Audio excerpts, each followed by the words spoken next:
It's finally finished, but we're still stuck in supernatural purgatory. This podcast is a rewatch of all 15 seasons and hopefully our way to finally escape this show.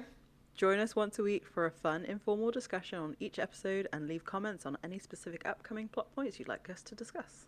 This week is episode 4, Phantom Traveller.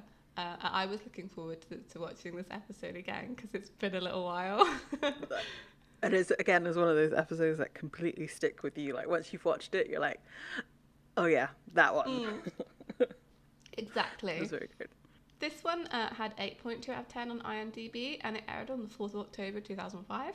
So this was directed by Robert Singer. So this is his first episode that I think he directed, and obviously we know like Bob Singer has been through the show all 15 years. So it was interesting to see his first episode that he did.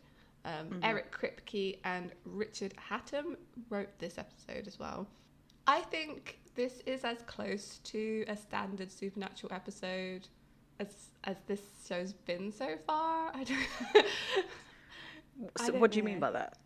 Like, this feels like it could have been in like a later season, I think. Yeah, no, you're right. Now you described it that way. That's true. There's certain elements of it that, well, because we know that there's like sort of not filler episodes but kind of joke episodes that come later on. So this could kind of, but not really, fall into that category a little bit. Yeah, I think last week we were saying like, oh, is this maybe one of the first like jokey episodes? It wasn't really. It's still a Monster of the Week episode. Yeah, truly, yeah. I think we were misremembering it a little bit, but I think we're trying to make it a little bit more entertaining than it possibly. I mean, it's still very entertaining. It's still very funny. Yeah. But it's not as hilarious as some of the other ones. I blame the gifts that come out this episode for me misremembering it. I think so too. So on my DVD version of this, there's a commentary by Jensen and Jared. So I made some notes. If they said anything interesting on that, which I'll pepper in. But I'll be honest, like most of it was not not that insightful. They mostly talk about technical things like, oh, the lighting's really good in this shot, or oh yeah, I remember we shot this one after this other one, or like 2 months later, so that was really weird. Yeah, so it was. There were some funny little things in there. I wonder if like, you know, when season 15 comes out, like on DVD or whatever, and it has the commentary, like how much better that it would be now. Because obviously, like, at this point in the show, there's only 2 characters that we know. So, exactly. Like, it's just like the commentary is just going to be between them. And, okay, yeah, at that point, they've known each other for a while, but, like, they're now, like, best friends, and they have, like, Misha that could be in some of the episodes, and, like, Jake could be in it too, right? So exactly. It's just, there'd be more like interaction between cast, and like they understand the entertainment value, I guess, of commentary. Yeah, exactly. And like it's really funny because they talk about that for like most of this commentary, like, oh, it's just the 2 of us like carrying this show. It's actually quite a lot of work, and we wish we could spend more time with other guest stars to like build that relationship. So I think they were aware that they were the only ones on that show, and maybe there could be expansion for other characters and that. So yeah, if you get a chance to go listen to it, do so. It was quite nice because it's like, I guess it was filmed in like or like recorded in 2006, so it's a little insight into what they were thinking about the show back then. I wish like Netflix would include that kind of stuff, but I know at the same time it's kind of difficult, I'm sure. And also that's a lot more money, but I mean they keep raising the price of Netflix, so you know, get your act together. Yeah, I'd like some little tidbits like that, like not just on this show but other shows that they have on Netflix and things. Yeah, I miss that from, you know, DVDs and stuff. I think that's the things that we're missing. I guess people interact with actors so much more on social media these days, that's where you get these stories and insights into the show, but I think DVDs provided like some insight sometimes. It was exciting when you get them and you look for like the deleted scenes and the commentary and stuff. Okay, so the opening shot of this episode is of a beach, which I thought was really funny. But obviously it turns out that it's just one of those pictures that you see in the airport, and there's a a guy there who is clearly a nervous flyer. Like, they do all these little indicators that he's nervous. Like, he's checking his ticket, like, all this kind of stuff. So I have one thing about that, like, opening sequence. It's cute, but, like, the way the guy sort of pops up and the way he's, like, all nervous and stuff, I'm like, did he just, like, do a line of cocaine or something? I Because didn't clock that. I mean, he's sweaty, his hair is all over the place.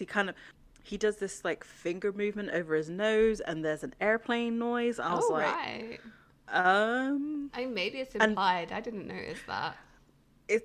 Obviously, I think I'm seeing a little bit too into it, because, like, he's obviously just in the terminal where you wouldn't just bend over and do like a yeah. You wouldn't just do drugs like that. Yeah. But just because he's completely out of the shot, and it's obviously like he's just sort of was bent over and came up, but like he's so, I don't know, you may like be with your head in your hands, like with your elbows on your knees kind of bent over, but I don't know, to me, like, so I started watching it earlier in the week, and then something came up, so I couldn't finish it, so I just got to that shot and I was like, that's weird, and then I watched it again to see if I was like, I misread it, and I was like, no, this is definitely weird. Oh yeah, I mean, maybe. I mean, people do weird things when they're nervous, I guess. Yeah, that's true. Are you a nervous flyer? No. No, not at all. I think there was one year I was on 14, or it was between 14 and 20 flights in one year. So privilege. You got a lot of family, a lot of places, like, you know. Yeah, and also like I do a lot of connecting flights, so because it makes it cheaper. So you know, a trip to England is 4 flights for me. Yeah, it's 4 airplanes. It's crazy. So you know, that's kind of how it kind of gets about to get up to that number. So, and also, again, privilege. I've been flying since I was like 4 months old. So yeah. I don't care. And like the first time I flew by myself, I was 12. Wow. Or maybe I was a little bit older, but I had one of those, like, you have to check into the gate, like, with this person. And like, so I had a flight attendant with me to get to the gate. And then when I arrived wherever I was going, I think I was going from America to England, and there was a flight attendant there to take me to my mum. So. Oh, nice. Yeah, I haven't flown as much as you. I'm not a nervous flyer, I don't think, but I definitely think about it constantly while I'm on the flight. But then also I sleep really easily on transport generally, so I'll be like a bit stressed about it, but then I'll just be asleep, so it's fine. the way I see it, like, so it's kind of alluded to with this, because the character goes, the man who's nervous goes into the bathroom and like he's wiping his face down with water and stuff, trying to like relax, and some idiot, like, you don't say this to someone who's a nervous flyer, like, you don't tell them I can't say the word. You don't tell them, like, no, I can't that say word. The statistics. That's right. You don't tell them like what it is for how. I'm pretty sure the number he gave was incorrect. I actually Googled it because I was like, I'm pretty sure he said 20,000 to 1 your chances of dying in a plane crash, and I was like, what? That sounds really high. Like, it's actually like more like 1 in several billion. Like, it's low. It's really low. Well, you also have to think. This is like 2005, so. Yeah, flying was pretty commercial at this point as well. Yeah. But like now, like, there's thousands of flights a minute. Yeah. So it's like it's gone up ridiculously since then in the last 15 years. Exactly. So you said we see him in the bathroom, he's getting all nervous. This guy rattles off this like rubbish statistic, and then it like pans up to the vent in the bathroom. And we see this like black smoke coming out of the vent. It's almost like I don't know, like bugs or flies or something, rather than smoke. It didn't look like smoke. It looked like particulates. I think. Yeah, I thought the same thing. But that's just, I mean, it's still demons as we know it now, like in in later seasons. I think obviously their visual effects just upgraded as they went on, but I think it still almost moves the same. Like it's very sort of sweepy. Like I think the basic shape of it is there. Like you can recognize it. And it was kind of interesting that like the monster of the week was right there, right then. Like it was very, very early in the episode. If you can compare it to last week, where we didn't see that monster until the last 10 minutes of the episode. Exactly. So it was kind of a little bit of a directorial shift. Yeah, definitely. Like I thought it was interesting how the smoke went in through his eyes rather than through his mouth, as demons do later on in the series. But it makes sense, I guess, because you see like later his eyes go black, so that link is there, that it's going through the eyes and then it changing the color. But I just like noted that. Yeah, no, that's I didn't think about it that way. Yeah, that's cool. So it then like cuts to the interior of the plane. There's air hostess whose name is Amanda, which is said by the pilot, I think. And the guy who was really nervous in the bathroom gets on the flight and he's like real happy. Yeah. So just a quick thing about the actor who plays Amanda. Yeah. Like when I first saw her, I was like, wait, doesn't she go on to play Jo? And then I looked it up and it's not. It's a completely different actress. And I was like, but I've seen this woman like everywhere. And she's like in a lot of TV. Again, she's one of those people that never really managed to like stick a recurring role. She's just like one episode here, one episode there. She's been in a couple movies as well, but like it's kind of interesting. Her name's Jamie Ray Newman. Okay.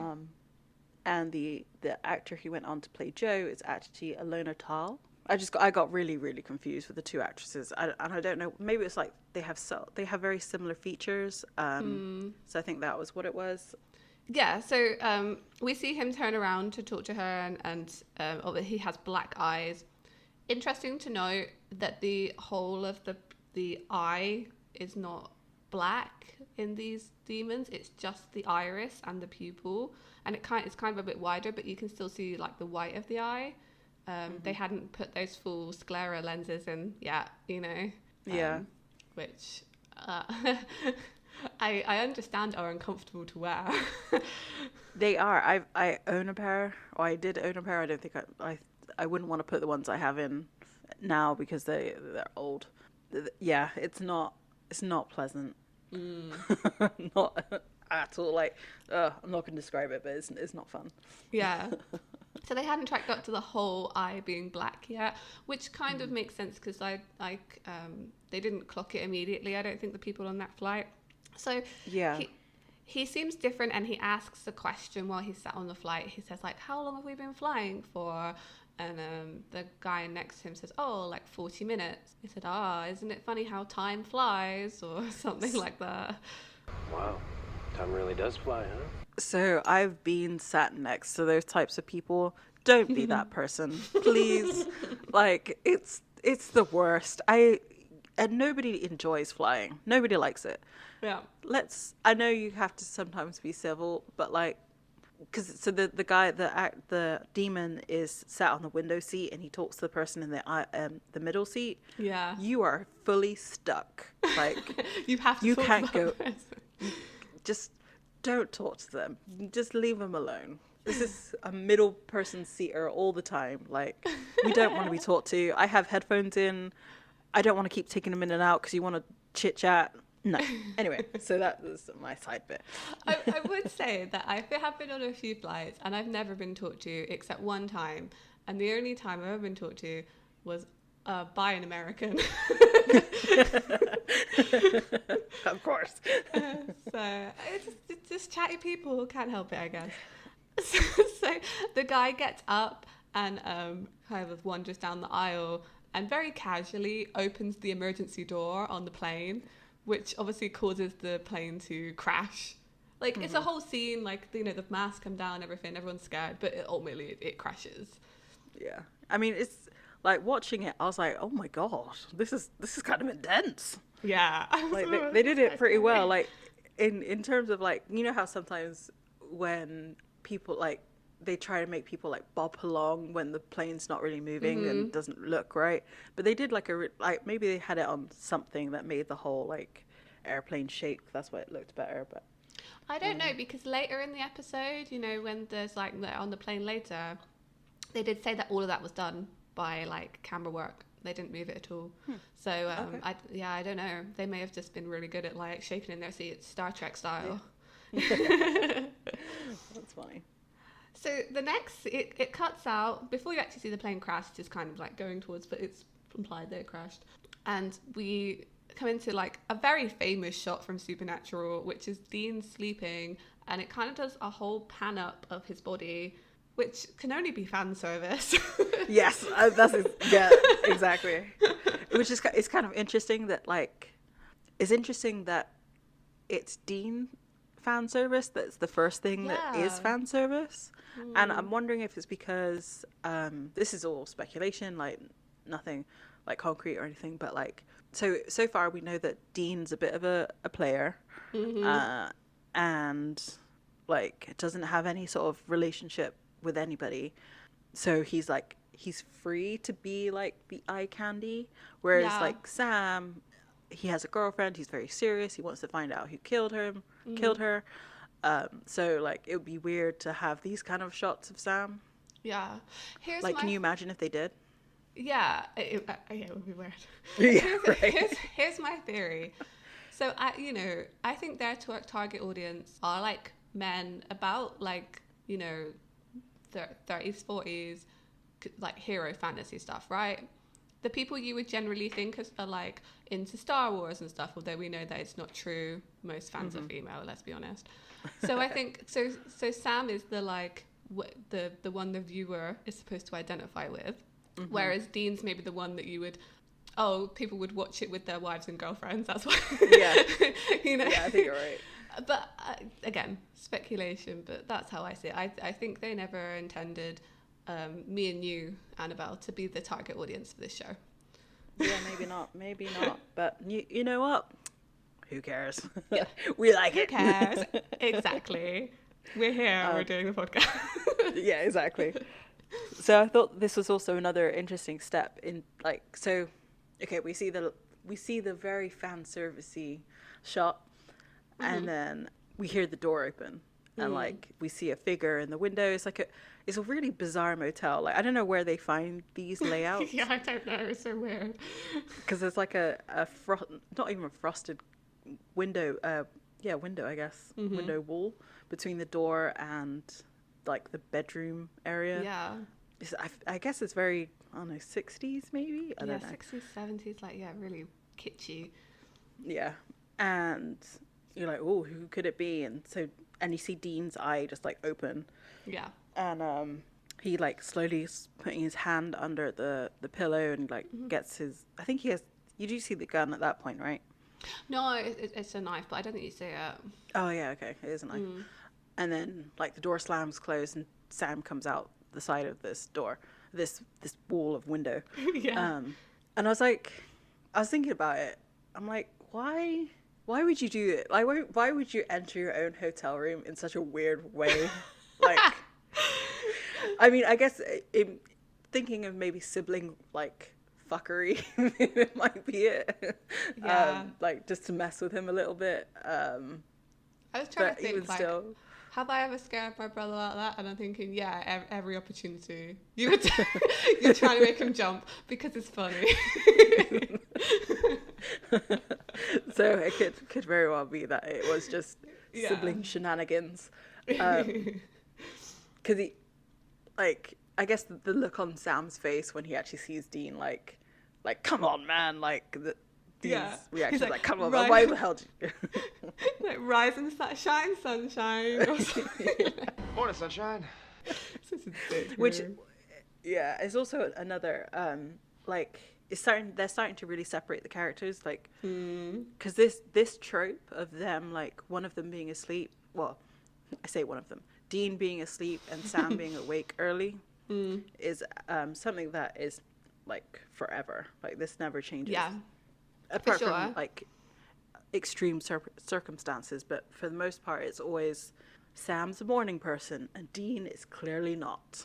Yeah, this is the character thing that's established now and continues for like all the years. So they have I think they have a really interesting conversation here, because I think it's like 5 a.m. I think they established it's like way too early.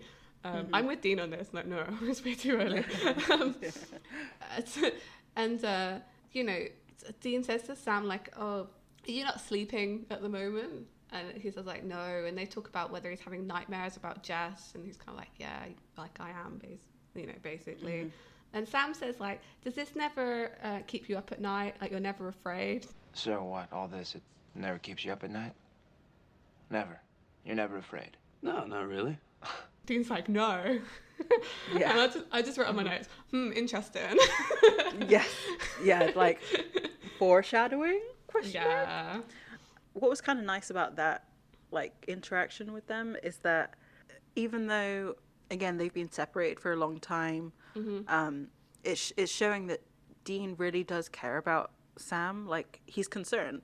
Like, yeah, he's kind of joking a little bit at the beginning, but he actually does want to know, like, are you okay? Like, you're having nightmares. We need to kind of maybe talk about this a little bit.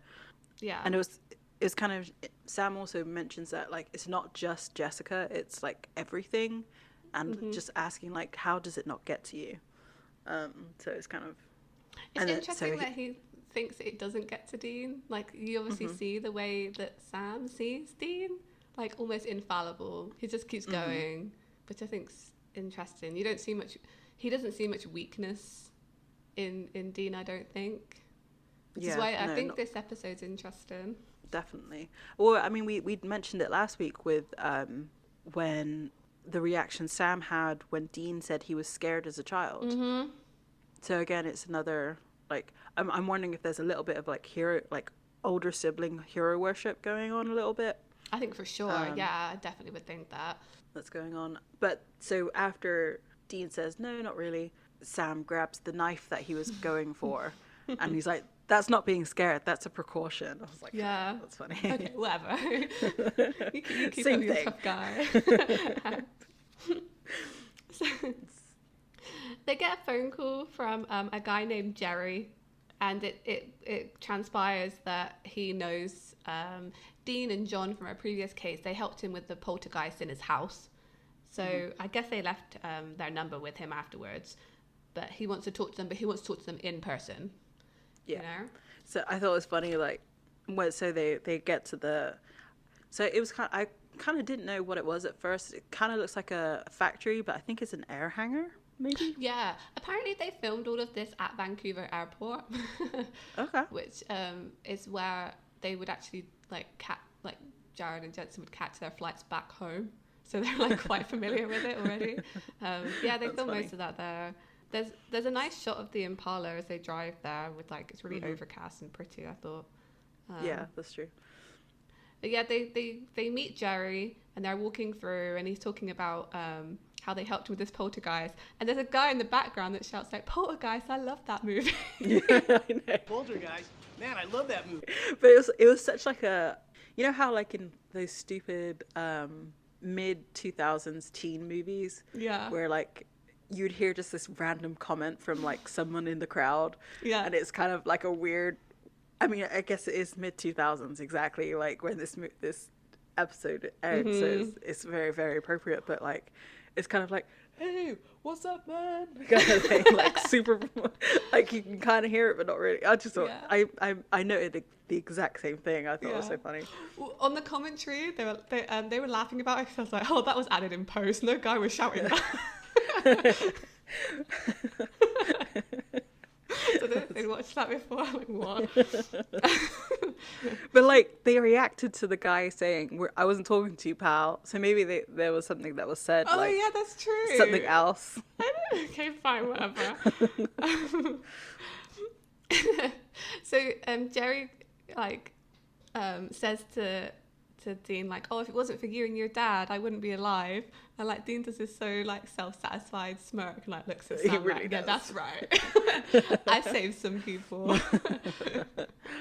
And they also have, like, another little conversation about we get a little bit of a hint in between John and Sam's relationship at this point too, because Jerry's talking about like how proud he was really of Sam for going to college and like sticking with it. So it's kind of interesting, which also it kind of like it made me think like, why didn't Dean ever say that John was proud?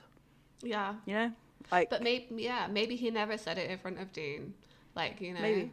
So, because I think they maybe both, I don't know, because he looks at Sam like, oh, kind of like I told you so, almost kind of look. But Sam was surprised. So I don't know. It's a weird one to me, because Sam definitely doesn't know his dad was proud of him for going to college, but I don't think Dean knew that either. It was it's a weird moment for me. Like, just tell your kids you're proud of them. Come on, guys. Yeah. it's just words, and those words like really make an impact. Like, just do it. Positive reinforcement, people. Yeah. John doesn't understand the concept. No, definitely not.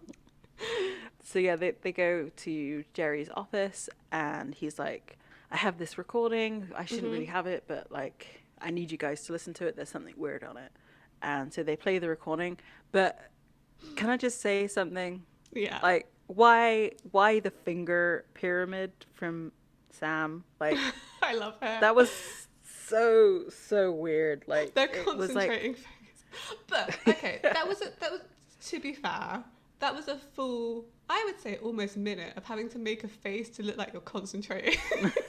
And like, I don't know if I could do it. Like, do you know what I mean? Like, if you sat there like trying to keep a straight face, like, what does concentrating look like? That's true. Because I would probably do the same. Like, I'm already like, I'm doing it now. Like, I've got my hands on my face. Like, It's like, act like you're concentrating. Yeah, Go. it's hard.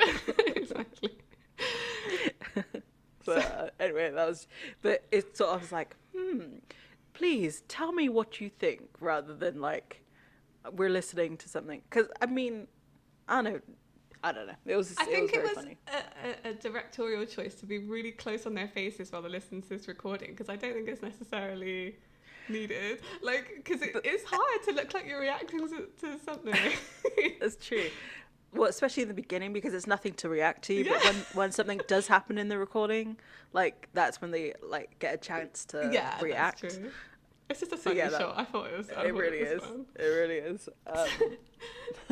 So they find out that the plane crashed, but there were 7 survivors. One of them is a pilot called Chuck, which I can't listen. Their name is quite triggering. Yeah. Sam like reels off this list of things that we're going to need. Like, we're going to need the passenger manifest and a list of survivors. But Dean wants to go look at the wreckage. Because they realise they kind of can't do that because it's like a federal investigation. Yeah, it's they need to be Homeland Security. Exactly. So they go to the copy shop. And I'm like, I was thinking about it, like, I'm pretty sure pretty sure that someone would be like a little bit suspicious, like, what is he doing? Like, what? Anyway. Yeah, why, yeah. Can you do that in a copy shop? Like, make fake Homeland Security IDs? Because that seems like a flaw in the system. I mean, there should be someone there, like, kind of seeing what you're doing. I think now, I mean, I haven't, only copy shop I can really think of is like FedEx at this moment. I don't think there's many like independent places. But also, if you the shot of like the outside looks like kind of like a rundown area, like maybe a rundown shop. So it's maybe like don't care. they don't care. It's like a customer, so like just we'll take your money. And like places like Staples and like things like that, that's usually what I think of like copy places. And they don't really give you an option just to like go to a computer and or what the machines. You don't have to send your stuff to them and they print it for you. Anyway, let's not get into pedantics here. No. No.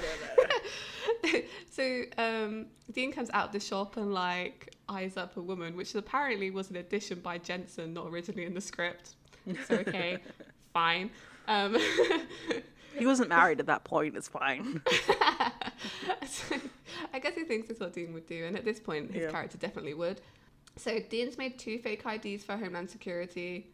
Sam said, that's pretty illegal even for us. Homeland Security? That's pretty illegal, even for us. But Dean's thing, and she said, it's something new that people aren't expecting. So I guess this is the first time they've impersonated like government officials. That's the vibe I'm getting. They haven't really done the FBI Homeland Security like gig before. They've done more like agencies that nobody really thinks about. Yeah. Or students, like, or we're researching something for a paper. Or like, well, not even local police, but wildlife people. News or journalists, yeah. So they get in the car and Sam's got the recording of the cockpit and he says, oh, there's EVP on this. And we heard that it's saying like, no survivors. In like a creepy voice. Yeah. And Dean's like, but there were 7 survivors. How could there be no survivors? Dun, dun, dun. Yeah. Setting that up quite neatly. And so they run through like types of things it could be, because he's sort of done a little bit of research, which I think this is where that whole like meme of Sam being like a Wi-Fi transmitter came from, because like he's in his computer, he's on his computer. Yeah. In the early 2000s, how have you got Wi-Fi, Sam? Just give me I mean, now it wouldn't be a problem. Like, I get Wi-Fi walking out in the countryside, like it's crazy, 5G or whatever. But yeah, back then, no. Yeah, that wasn't the you thing. need to be fully plugged in. And so he runs through the whole thing, and I thought it was funny that like, so they say the name of the episode. So what do you think of a haunted flight? There's a long history of spirits and death omens on planes and ships like Phantom Travelers. They do say like it could be a phantom traveler, but I was thinking like, did they name the episode after the fact? Because I feel like sometimes when they want to put like an emphasis on something beyond naming it that episode, they will say it in the episode and like put like the way that it's said, it's like it could be like it's an emphasis, like, but he says it in such like a, oh, it could be this, like it's sort of almost like a throwaway line. I guess like give away that it was a demon in the episode name, so yeah, maybe it just sounds kind of cool. I think like Phantom Traveler. That is they very mentioned flight 401, which is a real flight. So the plane crashed and then they used those parts to fix other planes, and some people think that those planes were then haunted, but generally it was like benevolent haunting. So they think things would happen, like it would help a plane to land if they had been having difficulty and stuff. It didn't cause like accidents and things. It's supposed to be like a nice haunting. Yeah, but that's based on a real plane that actually did crash, and some people think that those parts were haunted. That's kind of interesting. Yeah, I want to do some more research on that. That's really cool. That's actually really cool that I didn't know that. So they go and see their first survivor, who's called Max. He is in a psychiatric hospital, and they kind of set this up because Sam says, I spoke to his mum, and then sort of like he had difficulties or something. This also shows that like Sam's been doing a lot of background research in this episode. Like he knows a lot about the survivors already, and about other flights and stuff. Like there's background to his knowledge this time. Sam does say that he's been in there for ages, so maybe Sam was at like an internet cafe. That's true. Maybe this probably took a long time to make. It sounds like, so when they introduce themselves to Max, it sounds like they've already said their Homeland Security despite now wearing their normal clothes. And then he's just like, but I've already spoken to Homeland Security. Okay, fine. You know. I think we always talk about the questioning in the last few episodes. I think this is really good here. They kind of do a good cop, bad cop routine on this guy. I mean, this is definitely the first time that we see Dean be a bit more aggressive than usual. Like he's usually a charmer and like sort of trying to get the answers out in like a nicer way, but he really is like, give me the answers. So on the commentary, Jensen was like, this is not tactful at all. and Jared said, well, Dean isn't much on the soft and sensitive side. I was like, okay. What? This is very early. This is very early. We'll give him that pass. So they were asking about like strange lights, weird noises, voices. Sam takes like the good cop kind of role with this because he really doesn't want to speak about it. He doesn't want to come across as like crazy, just you know. But he eventually tells them about that he saw a man with black eyes and he saw him open the exit, which I don't know if people know this, but like opening the emergency exit on a plane while it's flying is not possible, right? It's essentially like not possible because the cabin's pressurized. There's so much pressure on that door that you wouldn't be able to open it unless you had like superhuman strength. So Sam is like asking, you know, did the person like appear or disappear very quickly? And the guy looks at him like, you must be crazy. Like, what are you talking about? It's like, no, he was a passenger. He was sat right in front of me. Like, what is this? So I guess they do some off-screen research to find out like who the guy who opened the door was. Yeah. And they go to his house, which is a very nice looking house. It's a nice looking house. So this guy's name was George, although they never actually sort of interact with him in this episode, obviously, because I think he died in a plane crash. But they talked to his wife, and she said that he was a dentist, so he's just a normal guy. They've been married a long time. He was scared of flying, but there wasn't anything really strange at all about their lives. The only thing strange was acid reflux, which is really not even strange. Like, She was in America, clutching. yeah, it really was. Acid reflux is everywhere. Like, anyway, yeah, it was the fact that she thought that was like, oh, that's a little bit strange. I'm like, I guess they couldn't really say anything else. Yeah, I mean, he is a dentist, so he's already kind of strange. Yeah.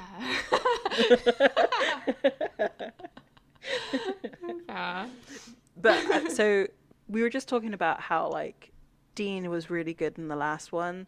I feel like Sam was a bit rubbish in this, talking to the wife, don't you? Yeah, they kind of switched. Like, so Sam was great talking to Max at the hospital, and then he was really, untactful talking to her. Just like, is there anything strange? You know, your dead husband. Was there anything strange about him? Yeah. Yeah. It was weird. That whole scene was a little bit odd, but no, fine. It's you know, they were just sort of getting that he wasn't a I don't know, some kind of shifter or werewolf or vampire, you know, I don't know, something. I guess they were thinking he may have been something. But so they want to go check out the wreckage, and they decide they have to go look like Homeland Security officers. So they go to a suit shop. Now. What music? So the music in this, it was different for the Netflix version, which is such a shame because Annabelle, the music for this is "Paranoid" by Black Sabbath, which is such a good song. It's such a good song. On Netflix, it's "Riot Time" by Powerman 5000. Still a good band. It was more like punk rock than it was classic rock, though. It was like the beginning of Paranoid. Like it's good. Yeah. Man, I'm missing out. So one thing on the commentary here is like they said that they'd rented this like little shop to film this bit of them walking out, and they said, oh yeah, I remember that day, like we were stood in the window pretending to be models, like for the people who were walking past, like mannequins. So like shenanigans are already ensuing on the set, I guess. It's the only stupid thing they mentioned in this commentary they did. I was so happy they went to the suit shop, but those suits were awful. They really were. Like, Dean was right, they do look like the Blues Brothers. What did Sam say? You look more like a 7th grader at your first dance. Man, I look like one of the Blues Brothers. No, you don't. You look more like a 7th grader at his first dance. Yeah. Oh, yeah, first prom. Yeah, definitely. I mean, like they're cheap suits, so they wouldn't look good. I mean, they get better suits later on. They do. Yeah. I do love a suit. So during this whole montage, they turn up and they show their IDs to the people. I tried to find out what it said on his ID. So first of all, I thought it said Johnny Walker, which was like the whiskey, and I was like, oh, that's quite funny. But then I looked at it again, and the actual name says Jerry something.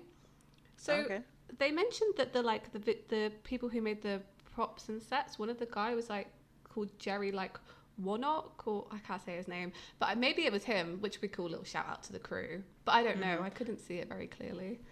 I didn't look it for that.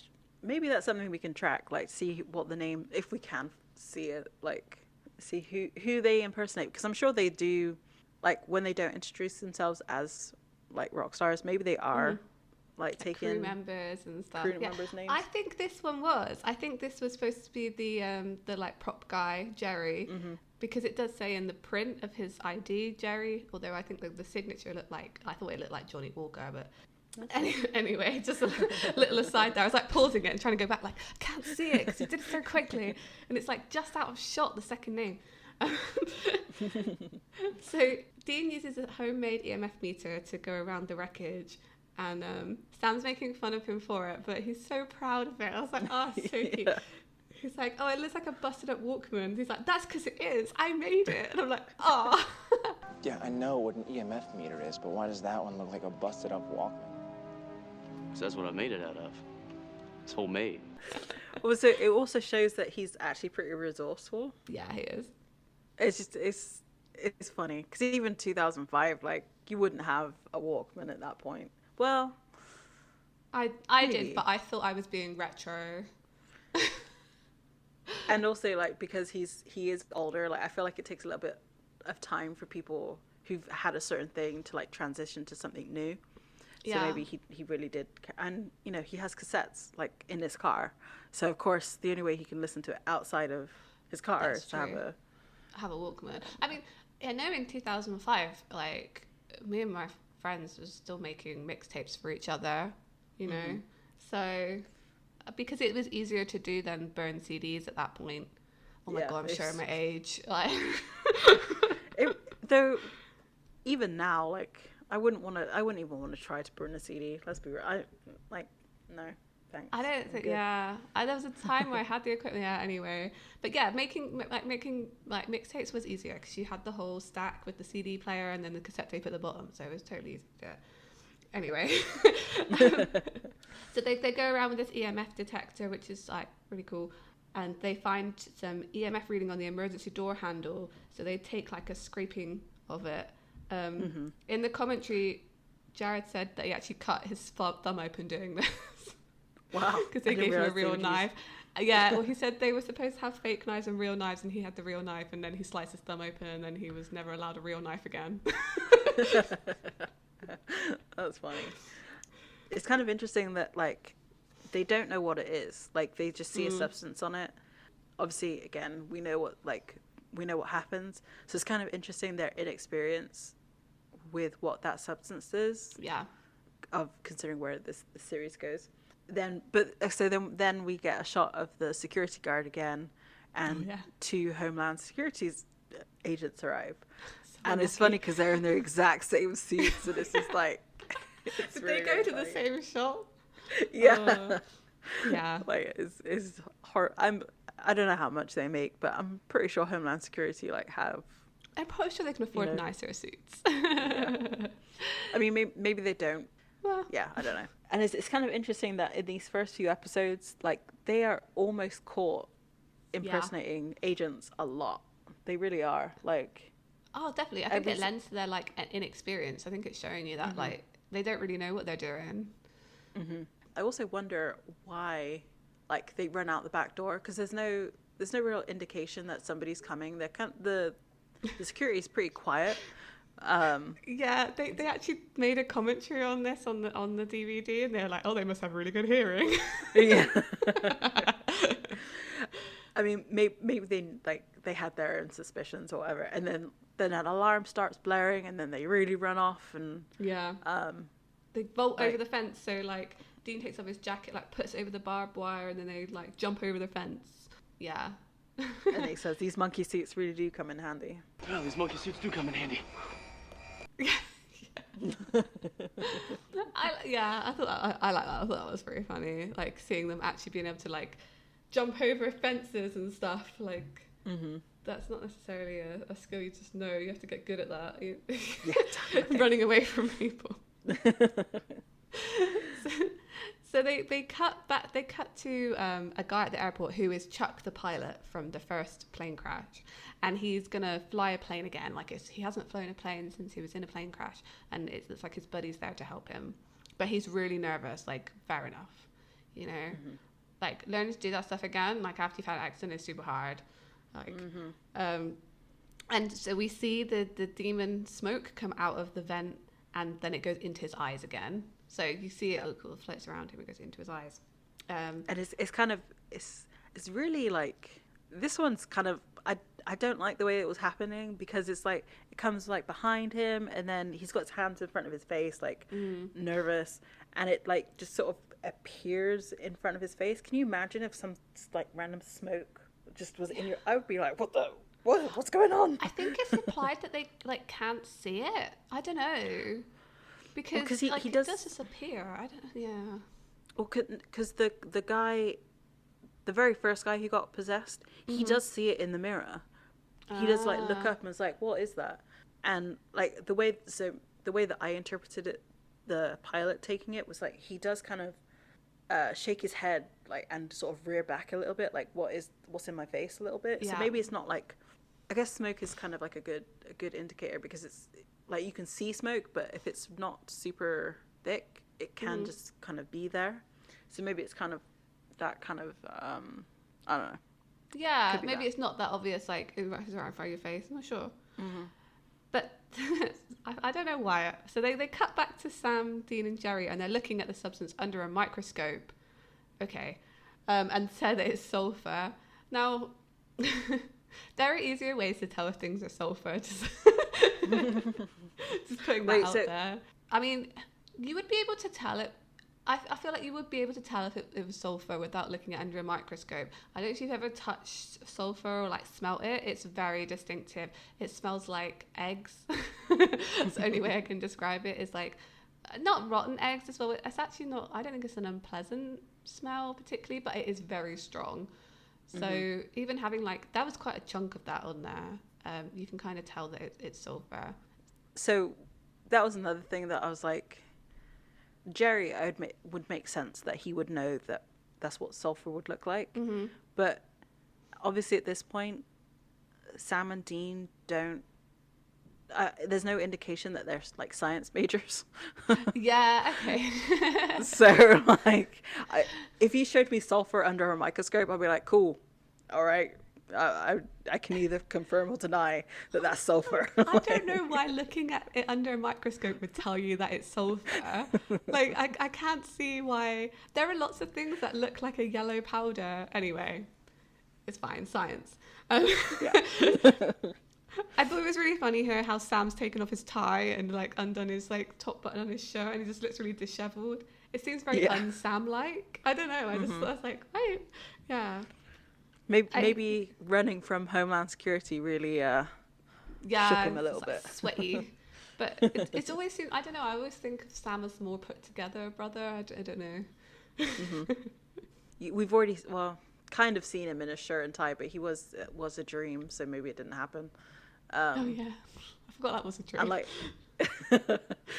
but going to college, like you have to do interviews and stuff, so like you would be used to being in at least a tie. So anyway, yeah, it's kind of interesting. It's an interesting choice. So they, from this sort of realization that it's sulfur, they make the connection and say for the first time it's demonic possession, which they even said it's like, oh, that would explain the like strength to open the door. But there's a very clear indication here in what they're saying that this is something new for them. They haven't seen this kind of monster before. Personally, maybe you've heard of it, but they've never fought anything like this before, so this kind of could be a big deal. Yeah, definitely. So then it cuts back to Chuck, the pilot. He's in the plane now. He seems super happy, and they're flying, and he asks the same question that the guy asked at the beginning. He says, how long have we been up? And the guy said, 40 minutes. He said, wow, really, time really does fly. And then you see his eyes go black and he crashes the plane. Yep. Which is a cool shot, I thought. Like it went down, like it like hit. Yeah, I think it looked good for a TV show at that time.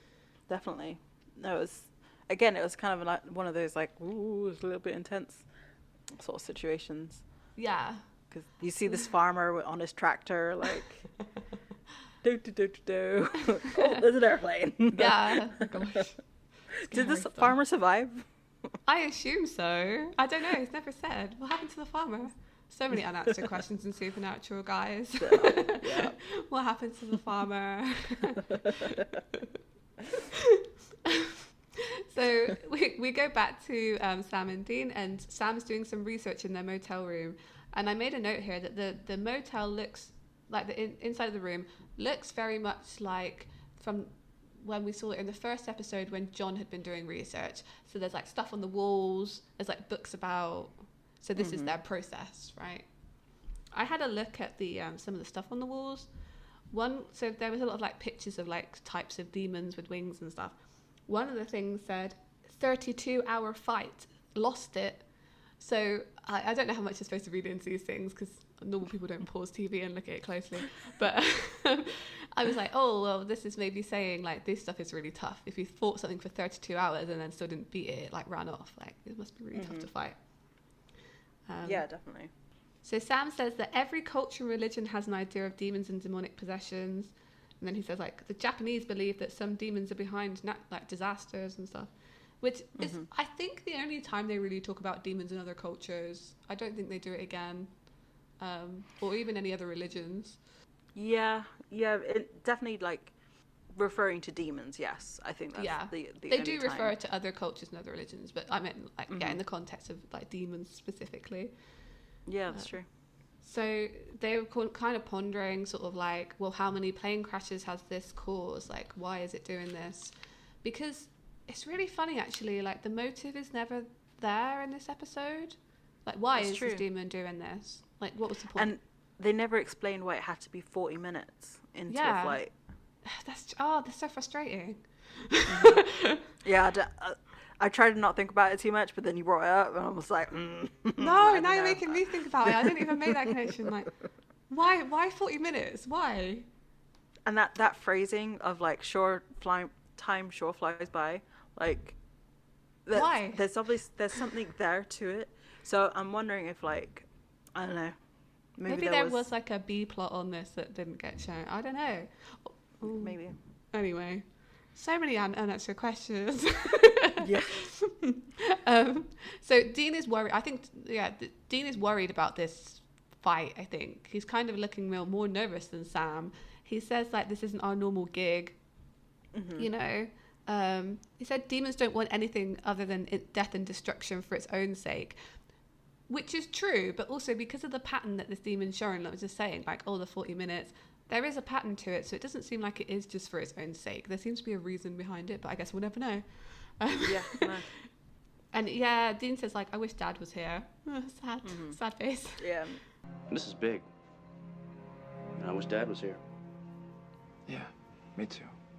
Oh.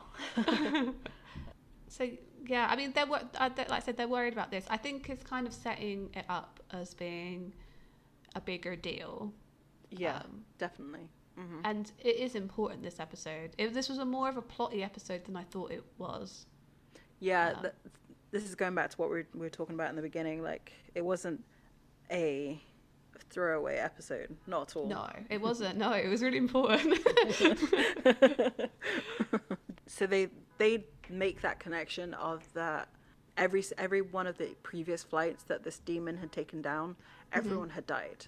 This was the first time that there were survivors. So they go through to try and find like where the other people are. Like they get into, they're driving somewhere. I don't recall where they're driving to. They get a phone call from Jerry and he tells them about Chuck and the plane crash. Oh, that's right. So it literally shows one shot of them driving the Impala to the plane crash, and you know it is the plane crash because there's like smoke coming out of the ground. That's but right. Then it instantly cuts them back to talking to Jerry, and they're saying like, "Oh, there was sulfur there." Oh, that's right. Yeah, it was. That's why it kind of didn't stick to me because it was just it was just one it was shot. so rapid. It was weird, yeah. So they're talking about the number, like they're talking about these other survivors, and they're saying like, "Oh yeah, they're going after survivors," which is kind of one connection. And they're saying something about the number 40 being like weirdly biblical, and I've never heard that before. So they're like, oh yeah, it's like Noah's Ark, and like 40, it rained for 40 days, and like 40 means death. Maybe that's the connection, but it still seems weird to me. And also that doesn't really make a whole lot of sense, only because if you're talking biblical, it's like it's never really implied that it's demons that do all of this. Yeah. Like if you think of like Noah's Ark, it's God who that wasn't demons. The world. I mean, the way I would read it was, I think maybe the demon was someone who had been on a plane crash, right? And then they'd gone to hell, become a demon, and found their way back out, and now we're just like messing with people and kind of reliving their own like issues. Like, but none of that is, I mean, that's me knowing how demons work in Supernatural. But like, this is the 4th episode. No one else knows that. not you know, watching it at the time. Yeah, and like, I don't know. It's kind of a weird way. Like, this demon acts more like a ghost. Yeah. Rather than a demon. Do they use EMF to detect demons again? Because EMF is generally a thing that they use to detect ghosts. So I can't remember. I don't think so. I think because now, I think the discovery of sulfur was maybe the kicking point. Well, I guess we'll see with coming up episodes, because I really don't know. Yeah, but like the EMF detector also reacts to like the demonic presence. Mm-hmm. So did demons give off EMF? Like, I need to think about. I need to think about it, whether it comes up again later, like whether they use EMF readers to detect demons, because I personally don't think they do, because that I don't know.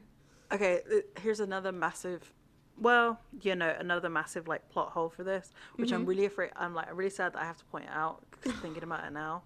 Oh no. But, because the plane crashes, and they say it's like 200 miles away from its like point of like where it left the airport. How did that demon get back to that specific airport that Chuck was at? Because obviously he probably flew out the same airport, because he may be based out of that city. So how did he get back? And 2, I thought that, so again, this is because we know how demons act. I thought sulfur only occurred when a demon like exits the body. Yeah, but I'm like, maybe that makes sense though. So I guess, so obviously the guy who crashed the first plane would have died, so the demon would have smoked out that way, or maybe he smoked out as soon as he'd opened the door, and then smoked out then, because it's a conscious thing, right? So could have left the sulfur then. I don't know. I'm catching this because the smoke moves quickly, so like I can get that it would get from one place to another like super fast. Yeah, I guess they can travel like extra dimensional. Yeah, we'll chalk it up to that. And I think so later on demons can just like appear. Yeah. So I think it's kind of, I think, okay, that explains that part, but they don't bring that up. Like they don't talk about how it got back, but I guess they don't know at this point, so it kind of it makes sense. But there's a lot open for interpretation here, and like I guess we find out more about demons later, so you could go back and be like, oh, okay, why that happened because of that. Yeah. So once they realise that demons going after survivors, we cut back to them in the car, and Sam's been calling people pretending to give a survey and managed to rule out 2 people that are ever going to fly again. He's like, no, those people are never flying again. Fair enough. But they find Amanda, the air hostess from the very beginning, and say that she's going to be working her first shift after the plane crash, but it's and she's going to be going soon, but the drive to get there is 5 hours away, so they've got to step on it. So in this, they do show up at the airport like fairly quickly. There's a deleted scene here where you see the Impala like screech into the like parking lot, and then they have to stop for a second because Sam has to tell Dean to put his guns and stuff in the boot because they're going into an airport, which I think is quite funny. Yeah. I was kind of ashamed they cut that out. But they managed to make this 5-hour drive with 30 minutes to spare, which is scary driving. Yeah, definitely. Ooh. And wouldn't be in that car. No. And have to find a way to contact Amanda quickly. So they call her from an airport phone. Like, this is a phone on the wall in the airport. Yeah, the courtesy phone. Yeah, I like the scene where they're trying to like convince her to not get on the flight, but doing it really badly. It is kind of interesting because it's like he can, like, Dean goes from being super serious and like very authoritative to like a charmer, and like I guess he must have been or has been friends with the ex-boyfriend or whatever of Amanda, because like he knows exactly what to say to like make her change her mind. Such like a con man. Yeah, such a con man. So he introduces himself originally as James Hetfield from the hospital. James Hetfield is the front man of Metallica, talking about aliases. So that's the first name that came into Dean's head. Yeah, he switches so quickly from going like, oh, this is a really serious situation. I assume sister's in the hospital. You need to come get her, to like, oh, this is just a prank. Yeah. Like, oh yeah, your boyfriend really wants to talk to you. Like, he misses you. Like, it's amazing how quickly he switches. Like, Dean's a good actor. Yeah. And, you know. When he wants to be. When he wants to be, yeah. And then Sam says like, well, the only way we're going to do this is we've got to get on the plane. We've got to get on the plane. And we find out Dean's scared of flying. That whole interaction between the two of them, I don't know, it's probably one of my favorite interactions between them, because again, it's very siblingly, and it's just so funny. Like, I was laughing the entire time because he's just like, it's so you can see he's in such distress, but it's so like it's done in a way that's just like I just want to laugh at your pain. Yeah, he's so upset, but he does not want to say that he's scared or something. He's like, I just don't. Like, why do you think I drive everywhere? Yeah. Are you okay? No, not really. What? What's wrong? Well, I kind of have this problem with, Flying? it's never really been an issue until now. You're joking, right? Do I look like I'm joking? Why do you think I drive everywhere, Sam? I mean, it answers that question for the rest of the series. Why don't they just fly places? Because sometimes it takes so long. But, I mean, yeah, you've got a nice car and you don't like flying. Like, go for it, I guess. Yeah, exactly. But it doesn't explain, I guess, because John used to drive everywhere, but I guess John stayed maybe more local.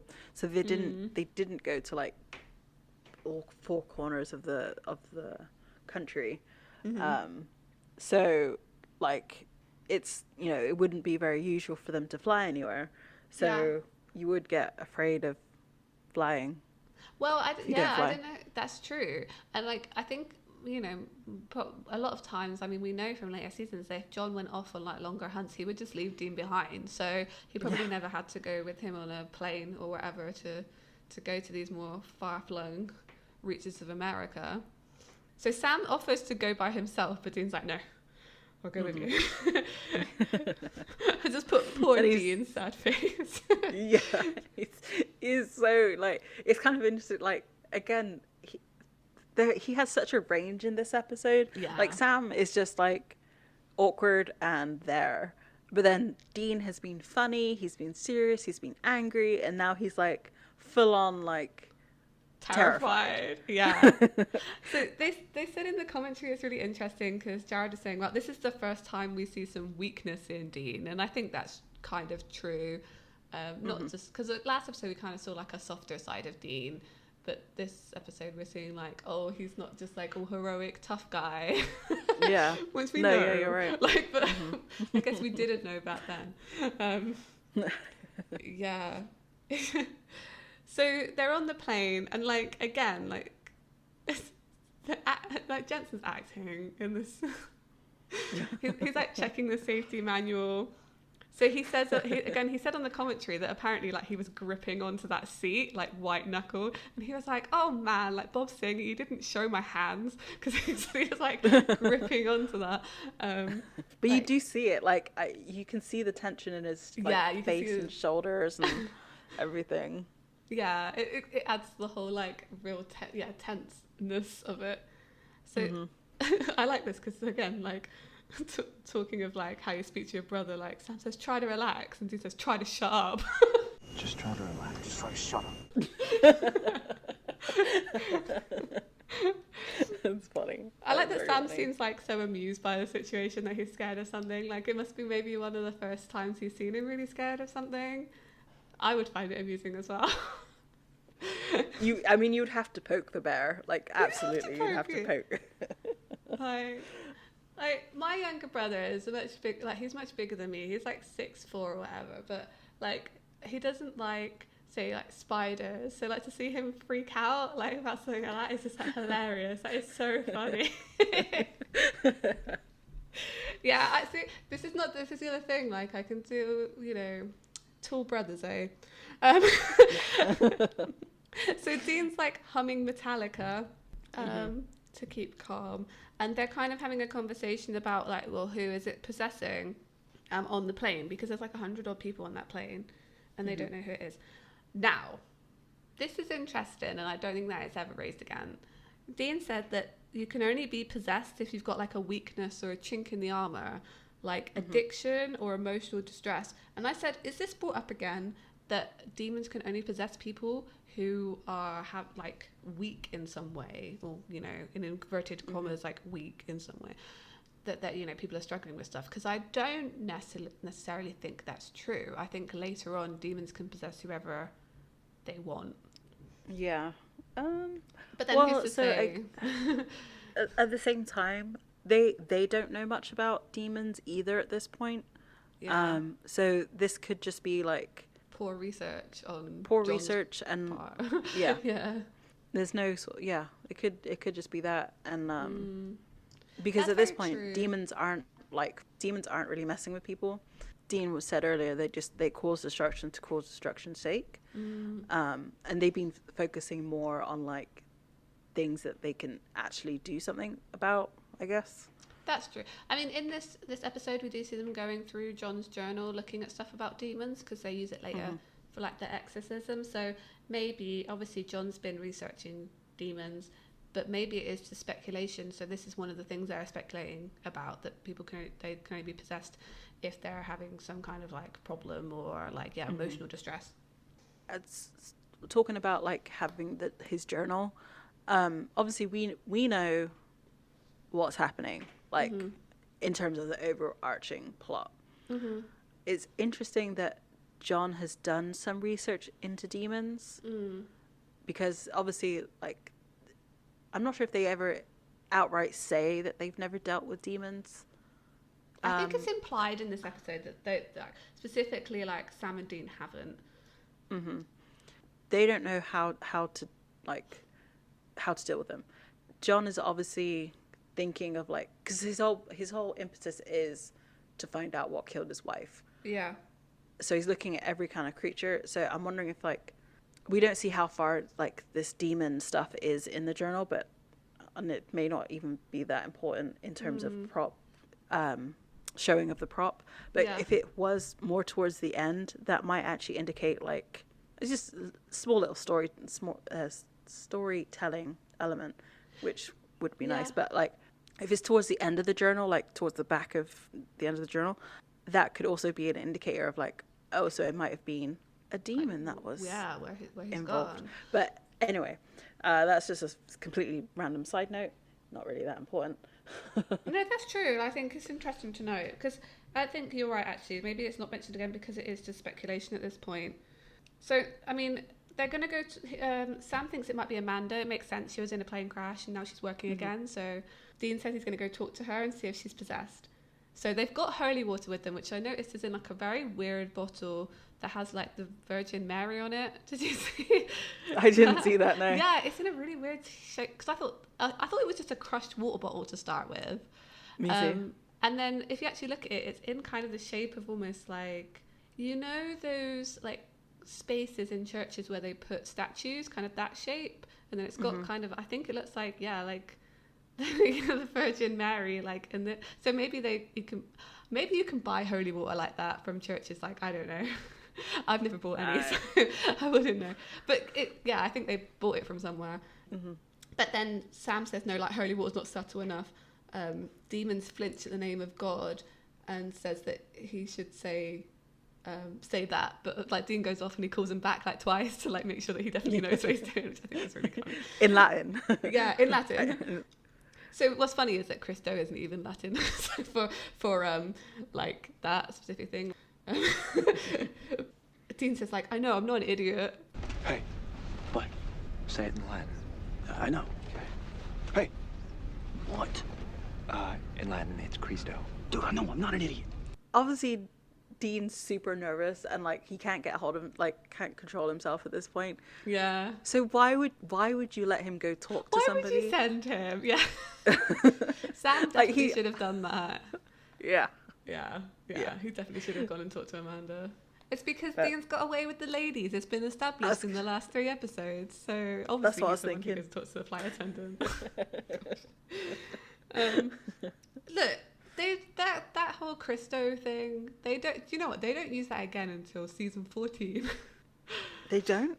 They don't. Damn. Like, what? Yep. Just that really useful thing, you know, to find out if someone's a demon. That's really super easy to do. Nah. Yeah. They Anyway. just forgot about that. That's really funny. They just throw holy water and like cut people all the time rather than I'm not a demon, takes out a giant knife, slices their arm. Like, oh. Oh, Anyway. no. So Dean goes and talks to Amanda and he kind of like gets in with her by talking about the fact that he's scared of flying, like, you know, and she's very polite about it. And then he just says like, Christo. It's just like, what? Christo. I'm sorry, did you say something? Like she's very confused. Yeah. It turns out that she's not a demon. And I think Dean says when he goes back to his seat, well, she's got to be the most well-adjusted person on the planet. Because she's just saying like, oh, well, you know, this happened to me and now I just got to get on with it. And like she also indicates that she's not like the best flyer either. Like, Yeah. she does get a little bit afraid, and I was just like, he's like, why would you do this then? Exactly, yeah. I know. But she's obviously pretty chill. I mean, I feel like if you're an air hostess, you have to be a pretty calm person or you'd end up just getting angry at everybody. So kudos to air hostesses because I think they have to deal with some stuff. Oh God, I can't. Yeah, That's not a job I would like to do. Yeah, again, another little piece of advice for you folks: be nice to your flight attendants. Yeah. Like just be nice to them. Just be nice. We're all mostly millennials here. Just be nice to servers in general. Yeah, we yeah. all are. So Sam's trying to calm Dean down so he doesn't get possessed. That's what he says because he's like too emotional. And Dean's like, stop it with that touchy-feely yoga crap. Which is fair enough. But Dean does some breathing, which I can recommend. If you're ever stressed, do some breathing. I'm all for the big breathing. I like a bit of breathing. It's all good. And Sam's found an exorcism, which is not the exorcism that we all know and love. It's not the same as they use later on. And again, I think this is... I'm not mad at this bit. I think it's because they found it in the journal, obviously, because he reads from it later. And also, I think we're talking about, like, they're speculating and they're doing research, but I think it's, like, early research into demons. So what makes this exorcism different to the one we get later on is that it's 2 parts. They have to expel the demon, and then they have to banish the demon. Also, they say back to hell. And I don't know if they've implied there is a hell before in Supernatural. Like, obviously there's ghosts, so there's an afterlife. Yeah. But I don't think they've implied, like, heaven and hell exists before this episode. Yeah. No, I think you're right with that. So there's something about this last kind of sequence that, I don't know, was weird to me a little bit. But so we find out that it's actually, so the co-pilot comes out and the EMF detector reacts to him. Yeah. Yes, because they're walking up and down the aisle to see if, which, well, Sam made fun of him for having a Walkman, but actually, can you imagine if it wasn't one? And he was just walking up and down with this. Yeah. Like, it's, So actually, a point to Dean. Anyway. So, yeah, Dean's like close to the cockpit, and the co-pilot comes out to use the restroom. It goes crazy, and like the pilot looks up at him and like smirks, which is kind of, I don't know if this is a commentary on pilots, because he had mentioned before that if it was an addiction or like something like that. Oh, yeah. And unfortunately, I'm not saying this for all pilots, many pilots are very good, but there have been a number of pilots who have flown drunk and who are alcoholics. Yeah. There's a Denzel Washington movie where he plays a pilot who, I'm not sure if he crashes the plane. He crashes a plane, he survives, and he is an alcoholic, and he has to go through stuff. So it's kind of, like I said, I don't know if they're making a commentary that like the co-pilot, because I'm thinking the co-pilot wouldn't be afraid of flying, not really. Yeah. Right. So I was thinking, well, maybe it's alcohol. Anyway, so they find out that it's the co-pilot, and they go talk to Amanda. Now, so this is 2005. 4 years prior, we know what happened. Yeah. And I was just thinking, this is not going to go.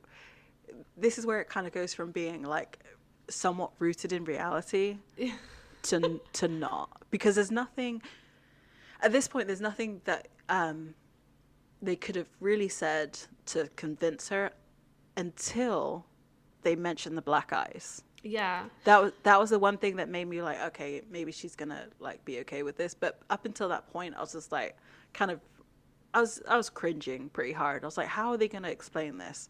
This wouldn't this could not happen. There's like, no way a flight attendant would do that. It's not, Like, I guess, you have to suspend your disbelief a bit here, because you're right. They'd have to work really, really hard to get a flight. I mean, I guess she did see a demon in the plane crash, and they're saying the exact things that she saw, so there is some credibility there.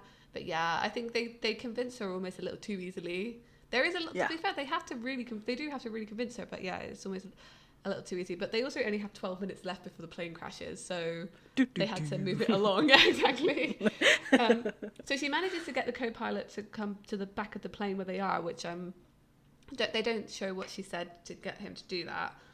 But I guess he's also not the pilot at this point, is he either? He's the demon, so the pilot, the demon doesn't really know maybe anything. Yeah, exactly. So they get him to the back, and like Dean immediately punches him, and Amanda looks worried. It's like, I thought you were just going to talk to him. I know. Like, oh no, this is actually happening. Like, I'm going to lose my job. So they punch him and duct tape his mouth. Sam sprinkles the holy water on him, and we see now that holy water actually physically hurts demons, so it like eats through their skin and clothes and skin as well, which I thought was interesting. Like, how do they know the clothes are demonic? So I think it's more. I know. I think it's more of like burning. Come on, Amy.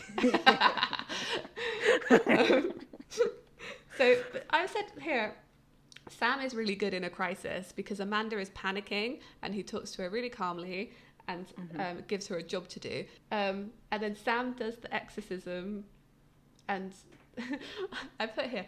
So they put the bottle on the floor, the bottle gets hit away, and then they do the dramatic zoom into the bottle. Did you notice the dramatic zoom this episode? I did not.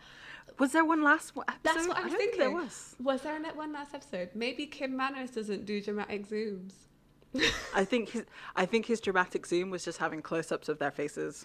I think that was part of it, yeah. I was thinking about like, no, I definitely would have noticed if there was one. I don't think there was a dramatic zoom in the last episode. But yeah, this one was on the water bottle getting kicked away, and it was like, whoa, right there. And it's the first instance of like they should have rubber banded it to themselves. Yeah, where's your like, where's your bungee cord? Yeah. Love Garth. Dean fights the demon as it kind of like gets away from him, and it tears off the duct tape and grabs Sam and says to him like in a demon voice, which is all like weird and spooky, like, I know what happened to your girlfriend. I know what happened to your girlfriend. She must have died screaming. Even now she's burned. Which like, I don't remember this bit of the episode. I was like really surprised. And it said like, oh yeah, she was scared and burning and stuff. Like, it's horrible. So they finished the exorcism, well, the first part. So then we see the demon like go out of the pilot's mouth. So like demons go into the eyes, out through the mouth apparently. Gross. And back up to the like vents. And then like things start going crazy on the plane. Sorry. I'm just yes, they go crazy, but like it's you really shouldn't be laughing at it, but Dean looks so funny. So remember, the set was not shaking for this. It was all done. It's even funnier. I want someone so they never moved the set in Star Trek, right? It was all just cameras and people would pretend to react to it. And someone on the internet has stabilized those shots so you can see the actors doing it and not the set shot. I want them to do that to this episode. Oh my goodness, that would be amazing. Someone more talented than me, please. Can you just do it? Because I think it'd be really funny. I want to see it. Hilarious. So Sam's like going along the floor trying to get the journal because it was kicked away by the demon, and I don't know what Dean's doing. He's just stuck. I guess being terrified. His worst fear is just like come to life. I think you get a little insight into how goofy Jensen Ackles actually is there, because those facial expressions are everything. Yeah, that is very true. So and like much. This is the first like Dean scream that we hear. I mean, it's not really a scream, it's more of like a yell, and it's like it's kind of muted with all of the other action going on, but I was just like, when it zooms into, like, when it's close up to his face, you do hear it a little bit clearer, and it's just like that's so good. Just amazing face acting, just amazing acting all round. To be fair, Sam is also having to like kneel in the middle of this plane and recite Latin while like shaking. That takes some doing. Like, kudos to Jared. Like, to learn a whole thing of Latin, So I have like a little like their conversation. I mean, obviously you can't really whisper in a TV show. Like it doesn't make sense. Yeah. But they talk very loudly on this plane about like demon possession and like someone on this plane, the plane's gonna crash, like all of this. They keep saying this stuff on a plane and nobody says anything. And like Sam is full on, I mean, at this point there's a lot of action again, screaming, but he is yelling this Latin, and it doesn't sound like a prayer. It really doesn't sound like a prayer. So like, wouldn't someone be like, what the fuck is he saying? What are you doing? What are you doing? Are you cursing the plane? Is this why we're crashing? Are you putting a curse on us? Yeah. No, I mean, at the same time, if the plane was crashing, I wouldn't care about the crazy guy yelling Latin in the middle of the aisle, maybe. I don't know. It would be an afterthought. It would be an afterthought. For sure. Like after the plane's finished, like, oh no, like settled out, I would have thought, well, that was weird. What's that guy doing? Definitely something to tell someone when you got home. Like, the plane nearly crashed, but this weird thing happened. Sam manages to finish the exorcism. Dean is useless. He does nothing to help the situation. And they manage to stop the plane from crashing, and like they kind of look at each other, and it's kind of a look like that was way too close. Like, do you know what I mean? Like, oh yeah, that was serious actually.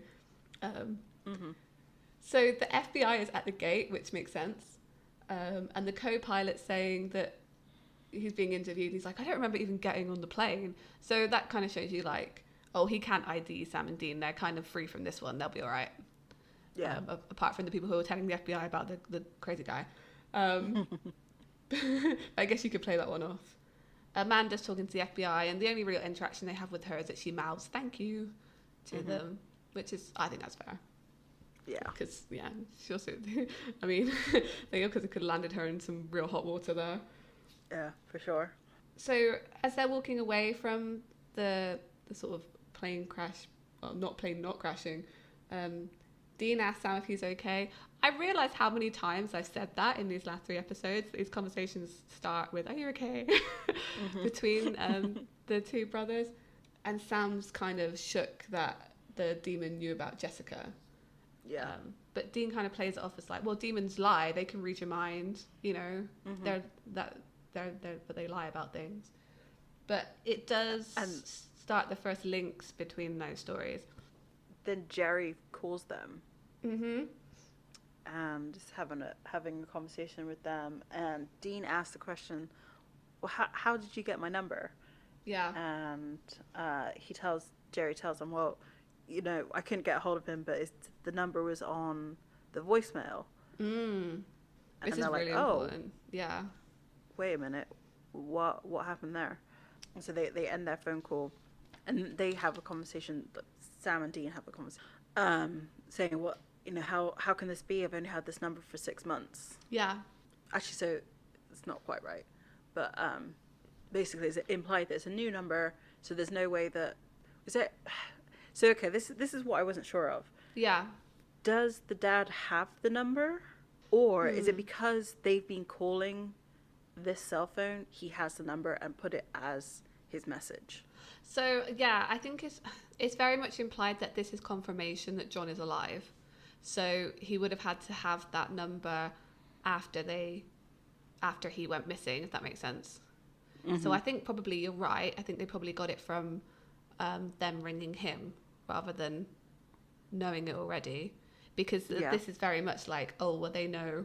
Yeah, this is definitely confirmation that John is alive, and it's like super important scene, because it also means that John knows what Dean's doing. Not necessarily maybe that he's got Sam, but I don't know, it could mean that as well. But he definitely knows what he's doing and is trusting Dean to like do his job while he's away doing whatever. See, that's kind of interesting that you think that it indicated that he was alive, because I took it as him being dead, like the way that because he that he knew he was getting into trouble or something. Yeah, I think that's true.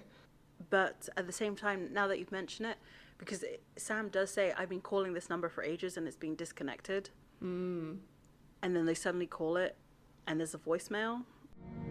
"This is John Winchester. I can't be reached. If this is an emergency, call my son Dean. 785-555-0179. He can help." So it must be that within like a few months that it's come back online. So maybe I just misinterpreted that. I think it definitely confirms that John is alive, and that he trusts Dean to do his job. I think the frustrating thing and why they're so upset is because he could contact them then, right? Like, why has he not contacted them? Like, he's just still like not able to talk to them. They listen to this voice message and it's just saying to get in contact with Dean. So he knows Dean's out there. So why can't John phone? Like, it's such a... and I think that's why, because Sam's really upset about this. Like, he's like tearing up. I think that's why. I think it's frustration at John for not helping them. But instead, like, sending them on, like, I wouldn't say useless errands, because they are saving people. Yeah. But like, it's not getting to the root of the problem. And obviously, if they are if John is getting their messages, he knows that Jessica has died. Yeah, so I can definitely see. Yeah. Yeah. So I can see why Sam would be so frustrated in that, like, John should understand what Sam is going through. Granted, it wasn't Sam's wife, and it wasn't and anything like that, but it's still a loved one who was then killed in the same way. So not even like acknowledge it. acknowledge it, or like, I mean, we already know that there's some weird family dynamic between them. Like, John didn't tell Sam that he was proud of him in any way. Yeah.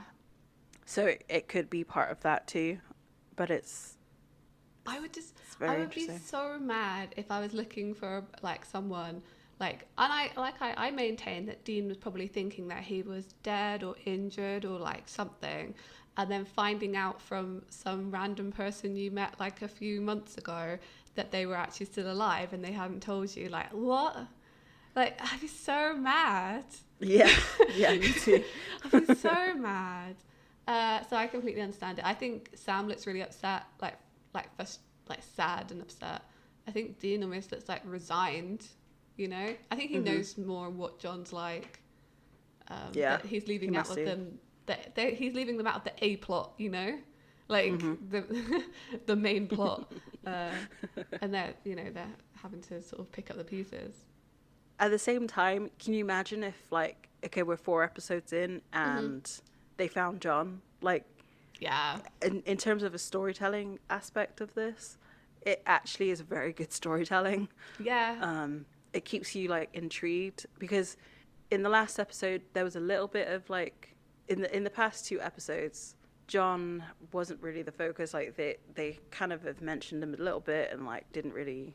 They went to a location where John could be. He's not there. The next episode was them just trying to help people, not really connected to the overarching story. And then this one is like another kind of like, is a cliffhanger.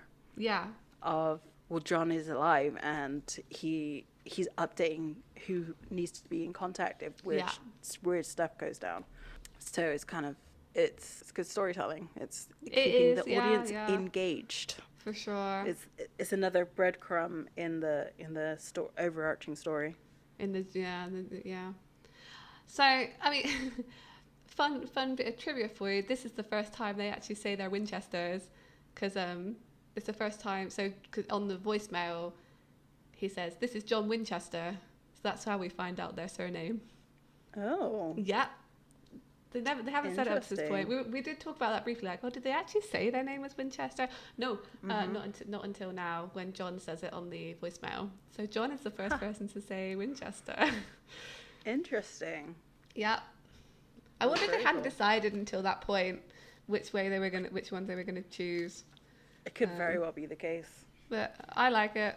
We said before, I like it. I think it's a good strong name. So yeah, they get in the car and they drive off, and that's the end of the episode. I like Phantom Traveler. I was glad we watched this one again. Yeah, me too. I think it wasn't as funny as I remember it being. There's funny aspects. Yeah, there's funny aspects of the episode. I guess they had to, because it was a pretty.